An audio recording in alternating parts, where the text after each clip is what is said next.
E o programa de hoje nós vamos falar sobre o Novembro Azul. É um mês marcado para conscientizar a importância da prevenção ao câncer de próstata. Por que tantos homens têm resistência a fazer o exame e fazer um diagnóstico precoce? Para falar desse assunto, nós trouxemos aqui o Dr. Áureo Felipe Duarte, especialista no assunto. Não saia daí!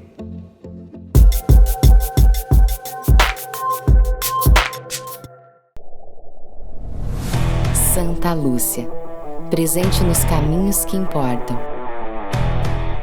A ANS reconhece que somos um dos melhores planos de saúde de todo o Brasil. Grupo Felite, levando felicidade para onde for. LabMed, 60 anos em sintonia com a vida. Muito obrigada, doutor Áureo Felipe. É um prazer tê-lo aqui conosco na Revista Interativa. E preciso falar, então, para os nossos telespectadores, quem ainda não leu a Revista Interativa, nós tivemos o prazer de entrevistar e contar um pouco da trajetória do Dr. Áureo Felipe, que montou recentemente mais uma clínica especializada na saúde do homem e que hoje vai falar pra gente um pouco desse assunto que é tabu para muitos homens, câncer de próstata. Então, Dr. Áureo Felipe, fala um pouquinho pra gente por que o homem tem tanta resistência a fazer uma consulta ao urologista. Em primeiro lugar, muito obrigado pelo convite para esse tema que é importantíssimo, que é hoje a grande referência dos estudos urológicos, que é o câncer de próstata, né? E a importância do câncer de próstata, só falando antes dessa resistência, é porque o câncer hoje, fora o câncer de pele, os cânceres que são mais comuns entre homens e mulheres, são os cânceres de pele, que são tumores às vezes de baixa agressividade e em alguns casos tumores também de muita agressividade. Mas fora isso, os tumores que são de vísceras, tumores que são de órgãos internos nossos, o câncer de próstata é o mais comum entre os homens. Ele tem um papel similar ao que é o câncer de mama para as mulheres. Então é extremamente frequente, ele é curável e é uma doença muito presente no nosso meio. Uma das resistências que existe do homem procurar, existem alguns mitos hoje, algumas coisas que já estão ainda bem caindo por terra, que é a questão correlacionada principalmente com o toque retal, né? Eu já tive médicos, colegas nossos, tá? Médicos, claro que eu não vou citar aqui o nome, naturalmente, mas médico eu fiz todo o exame e que não teve jeito de eu explicar para ele da importância do toque retal. Então tu imagina isso às vezes para uma pessoa de uma formação mais primária, de uma formação, o cara, você criou lá no interior da minha cidade, São Gabriel, lá, e tu vai falar para ele fazer toque retal, ele entende aquilo como uma agressão à masculinidade dele, que é uma coisa totalmente sem sentido, né? Porque o toque retal é que nem como tu faz exame da garganta, coloca um aparelho na garganta, coloca um aparelho no ouvido, é só uma área que tu entra com o dedo do cirurgião, do urologista, para examinar a próstata. E é um exame extremamente importante, pessoal, porque a próstata ela é grudadinha no reto. Existe uma membranazinha muito fininha e por ali a gente consegue perceber a presença de praticamente 90% dos tumores, porque a imensa maioria cresce naquela região. Então, se tu fica preocupado em não fazer o toque retal, que é esse o grande problema, desiste disso, porque senão tu vai ter um tumor com possibilidade de alta agressividade crescendo dentro de ti. A questão que muitos homens, então, eles têm o preconceito, eles têm o medo, eles têm um certo machismo de que isso vai mexer com a masculinidade, mas existe também aquele mito de que o exame do PSA substitui o exame de toque. Explica um pouco pra gente se substitui, se não, ou o que um complementa o outro. Exato. Assim, para entender por que o PSA sozinho não faz o diagnóstico por completo de todos os tumores, a gente tem que entender como é que funcionam os tumores. O que é um tumor? Vamos dizer que eu tenho um tumor do rim aqui, tá? Quanto mais esse tumor for parecido com o tecido renal, com os tecidos, com as células do rim, menos agressivo ele é, porque se chama tumor diferenciado, ou seja, ele é diferente dos outros órgãos. Isso que se usa o termo diferenciado. Quanto mais indiferente ele for ao tecido renal, quando ele apresentar células completamente de forma, de processo diferentes do tecido renal, ele vai ter chance de se implantar, porque é um tumor que tem uma célula de multiforma, de multipotencial, que ele pode se implantar no pulmão, no osso, em vários locais diferentes.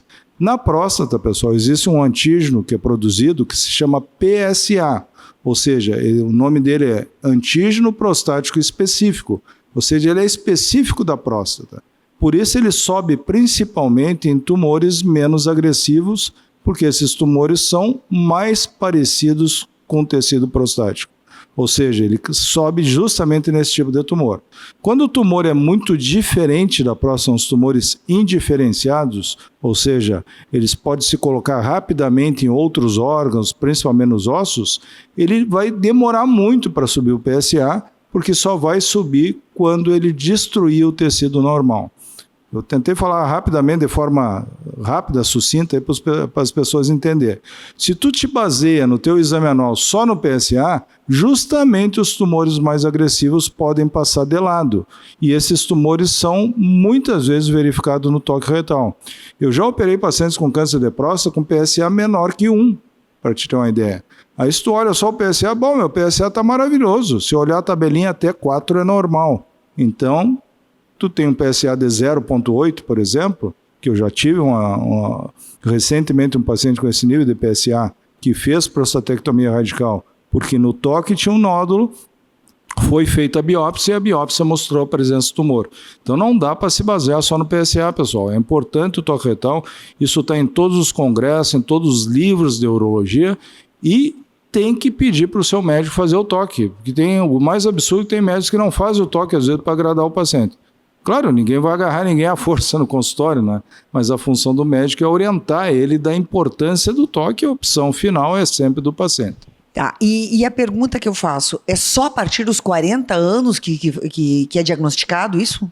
Existem algumas situações assim, o tumor de próstata abaixo dos 40 anos, ele até está descrito na literatura médica como casos raríssimos, assim, nunca teve nenhum, eu, por exemplo, há 30 anos opero câncer de próstata e nunca tive nenhum caso na minha clínica. O homem mais jovem que eu operei foi com 44 anos de idade, dentro da minha casuística, que é um volume muito grande de tumores operados. Agora, existe uma média, né, que em qualquer doença que é recomendada em média de incidência de uma doença, quando deve ser feito.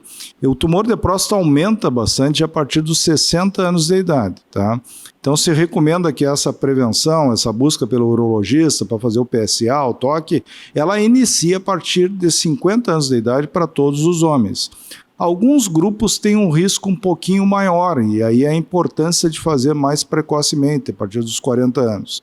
São homens da raça negra, homens de origem africana, homens que têm pai e avô da linha paterna com histórico de câncer de próstata. Aí nós caímos num problema, porque como o câncer de próstata é uma doença que se começou a ter um alerta para ela não faz tanto tempo assim, foi mais a partir dos anos 80, final dos anos 70, históricos familiares muitas vezes não aparece. Se o meu avô teve câncer de próstata, meu próprio avô, por exemplo, que morreu com 90 anos, eu nunca soube se ele fez exame da próstata, não sei qual era o histórico prostático dele. Então é importante que se procure o médico precocemente, pelo menos a partir dos 50 anos, para fazer essa avaliação aí. Segundo dados do Instituto do Câncer, né, o INCA, 1 a cada 6 homens pode ter câncer de próstata. Exato, é uma frequência muito grande. Altíssima. Né? E quais são os fatores que fazem os homens ter o câncer? Por que esse índice é tão grande? Assim, não tem um fator diretamente correlacionado, como tem, por exemplo, o câncer do pulmão, que está correlacionado com o hábito de fumar, que também aumenta muito o câncer de bexiga. É muito raro o tumor de bexiga ser presente num não fumante. Câncer de pulmão também. Na próstata existem fatores, estudos populacionais. Uma é a questão questão de raça, né? Homens de origem africana têm um tipo de tumor geralmente mais agressivo, isso é o que aparece. Existem alguns estudos mostrando que os orientais têm muito menos câncer de próstata, e tem um estudo interessante americano mostrando que orientais que migraram para os Estados Unidos, que mudaram o tipo de dieta, de hábitos, aumentou o índice de câncer de próstata. Então se correlaciona muito... Alimentação. Exatamente, a questão de gordura industrializada, dessa alimentação fast food, poderia aumentar, mas não tem nenhum trabalho a longo prazo mostrando que isso tem uma importância muito grande, assim, né? Mas é um cuidado que tem que ter. Um trabalho interessantíssimo foi feito também é sobre atividade física e câncer de próstata. Isto se tem uma relação hoje, não tanto de evitar a presença do câncer de próstata, mas de ter tumores bem menos agressivos, de desenvolvimento melhor. É claro que a atividade física hoje ela está claramente correlacionada com fatores de proteção, com fatores imunitários, que têm um papel de proteção nos tumores como um todo, né? Então, algumas pessoas que têm uma integridade na sua atividade física e praticam bastante esporte, elas têm também para o câncer de próstata a proteção contra a evolução de forma mais agressiva desse tipo de tumor.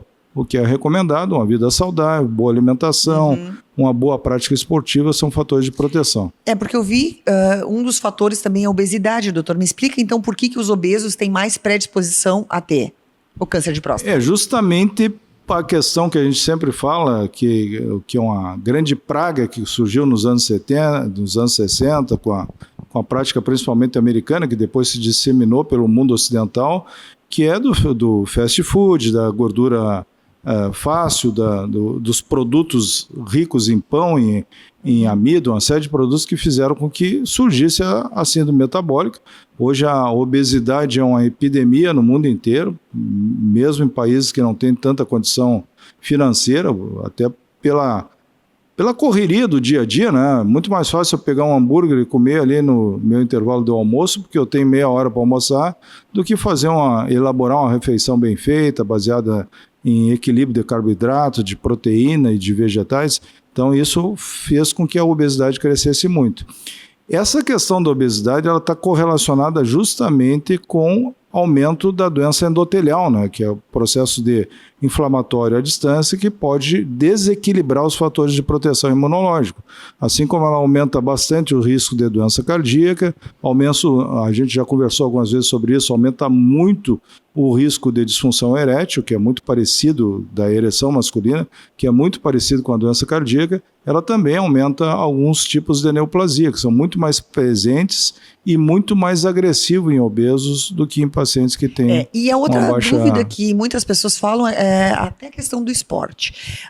Os ciclistas, por exemplo, que ficam em alto impacto andando de bicicleta ou até de moto. Sim. Essa pressão de ficar ali 10 horas, 8 horas, né, os profissionais, os motoboys, eles podem ter uma incidência maior de doenças nos órgãos genitais pelo fato deles estarem ali pressionando mais? Sim. O que acontece ali na questão do ciclista, principalmente, que é um esporte espetacular, mas que tem que ter alguns cuidados, assim, pela posição que o ciclista fica em cima da bicicleta, tá?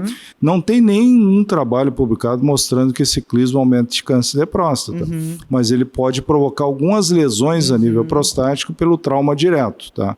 A gente tem que entender aonde fica a próstata. Ela fica entre a bolsa escrotal e a região do orifício anal. É naquele espacinho que tem ali, naquele pequeno espaço que a gente tem a próstata. Justamente por isso que pelo toque retal a gente consegue chegar nela. E é justamente aquele espaço que fica em cima do banco da bicicleta. Então tem uma coisa hoje que chama de bike fit, que é... Porque cada um tem sua anatomia de forma diferente. Mas tem umas que são extremamente finas, Sim. né? Existe uma coisa, inclusive, Silvana, que se chama a impotência momentânea do ciclista. O que acontece? Os caras pegam a bicicleta e comprime os nervos erigentes que passam do lado da próstata e ele chega lá em casa totalmente anestesiado. Essa anestesia é provocada pela compressão do feixe nervoso, inclusive dos nervos responsáveis pela ereção.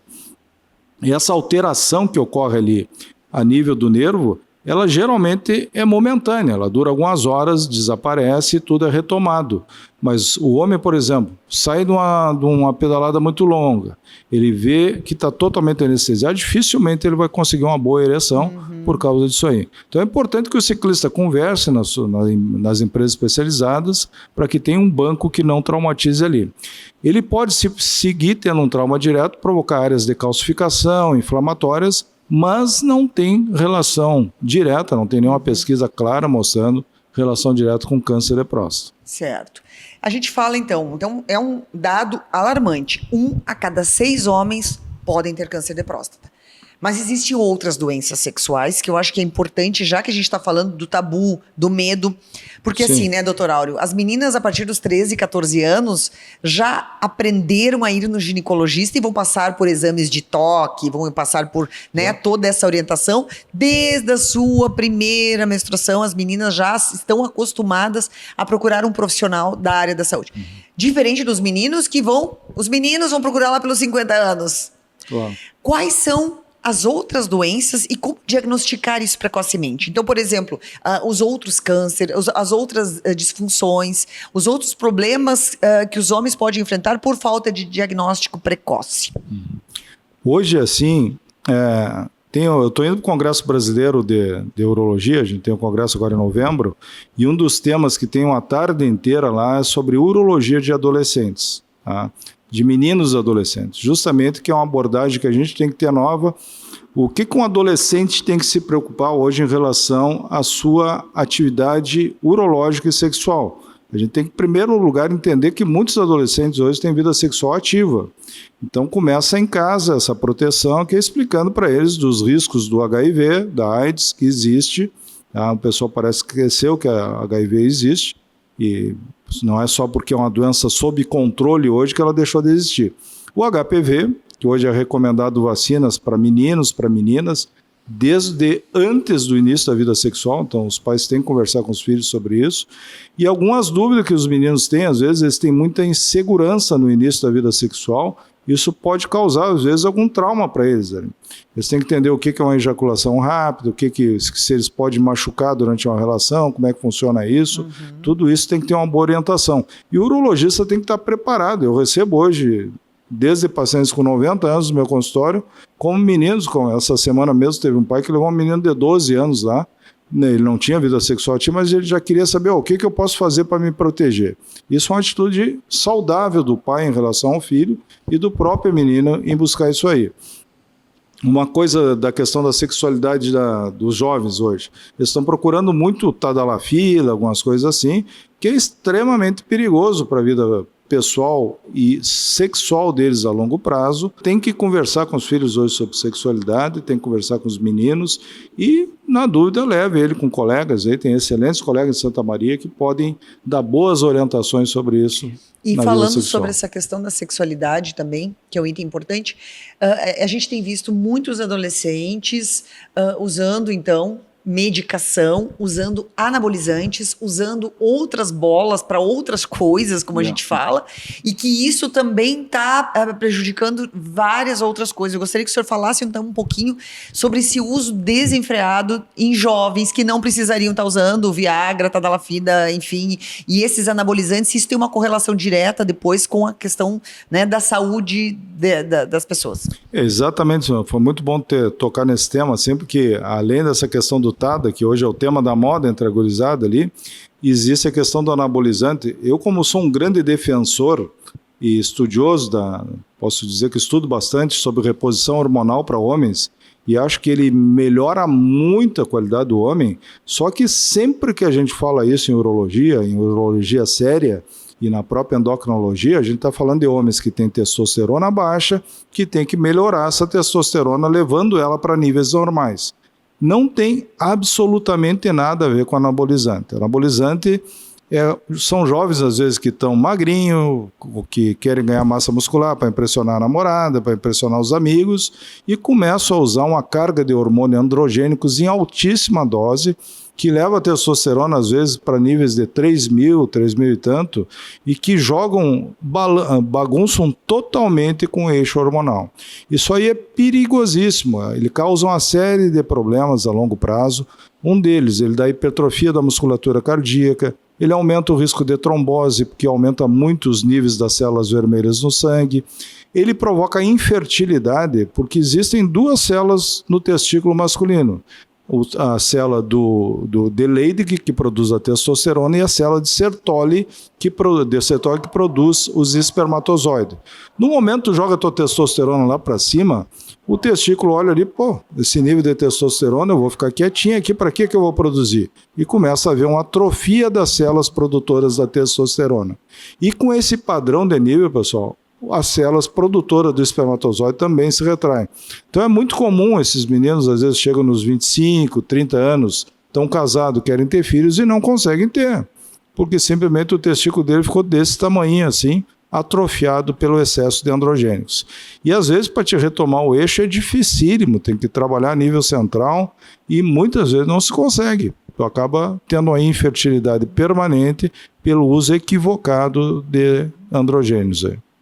Muito bom. E finalizando sobre sintomas, quando é que um homem precisa procurar um urologista? Ele está sangrando, ele está urinando sangue, ele está inchado. Quais são os sintomas? Porque geralmente precisa ter um disparo para que realmente procure um profissional. Então, quais são os cuidados que os homens precisam ter para dizer assim, não, opa, isso não é normal, né? Ou começa a urinar frequentemente, enfim. Quais são os principais problemas que precisam ser percebidos para procurar imediatamente um urologista? Essa é outra coisa extremamente importante, porque muitas vezes alguns homens chegam no consultório dizendo, nunca fui no urologista, eu sempre urinei bem, meu jato é forte, eu não levanto de noite, não tenho preocupação nenhuma, nunca teve sangue na minha urina, por que eu vou fazer o exame urológico? Não tem nenhum sentido eu procurar o urologista. Só que a gente tem que entender que existem duas doenças diferentes na próstata e nem sempre elas andam juntas. Aliás, a maioria das vezes elas surgem de forma separada.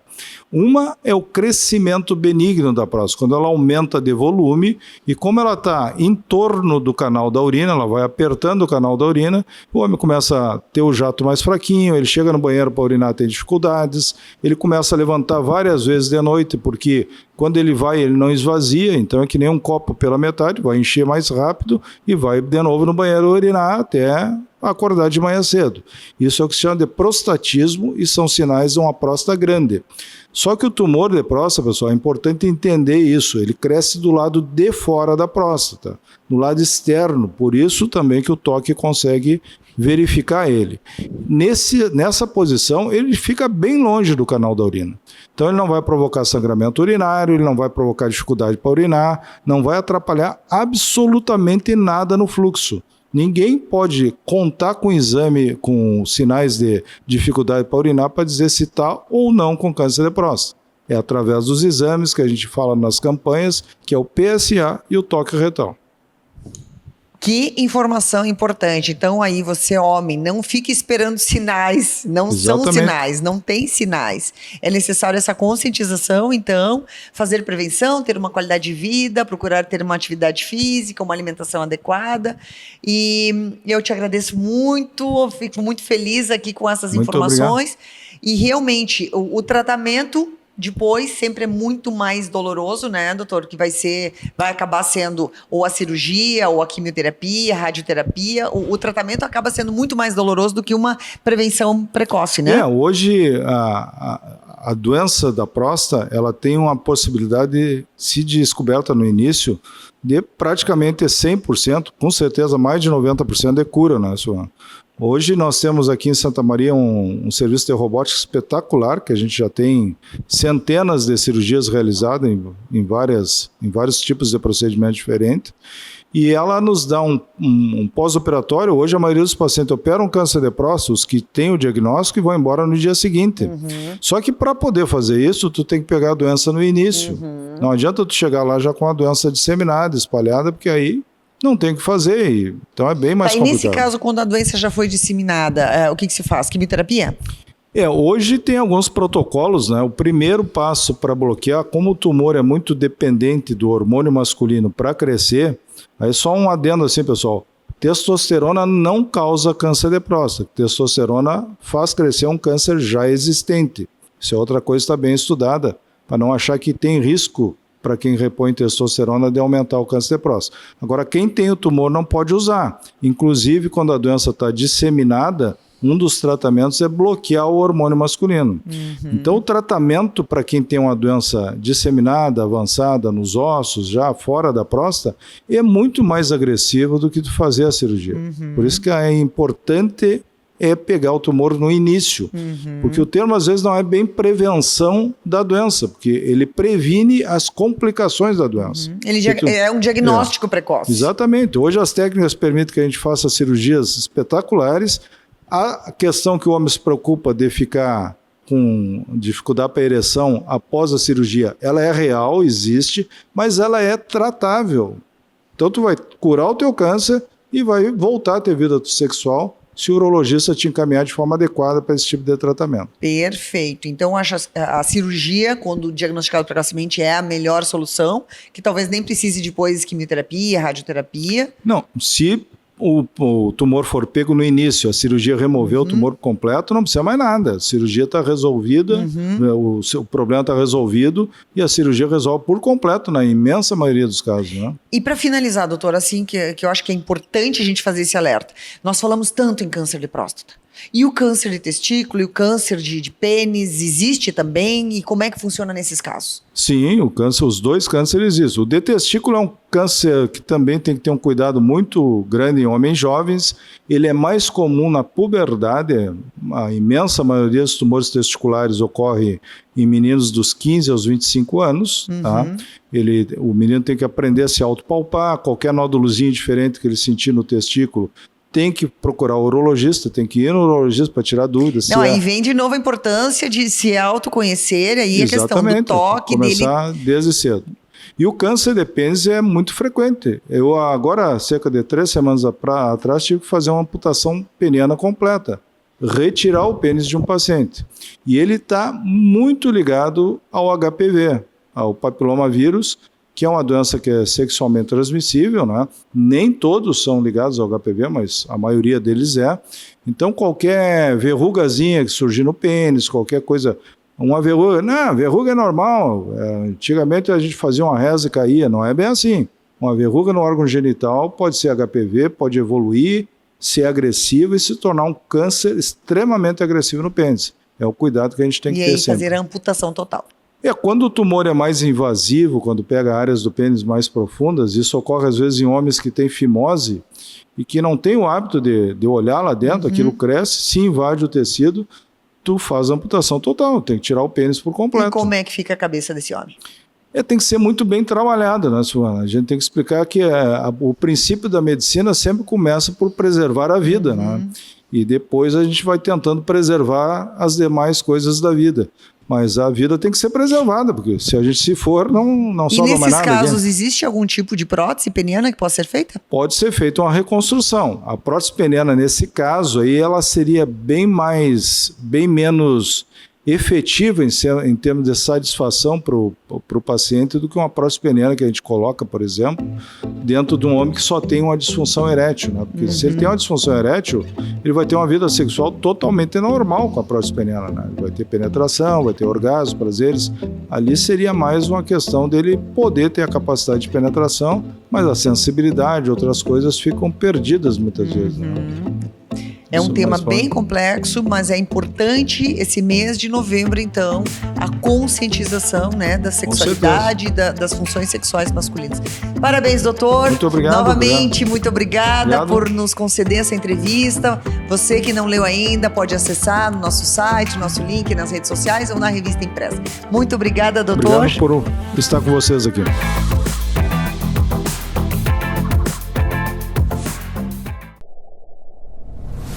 Santa Lúcia, presente nos caminhos que importam.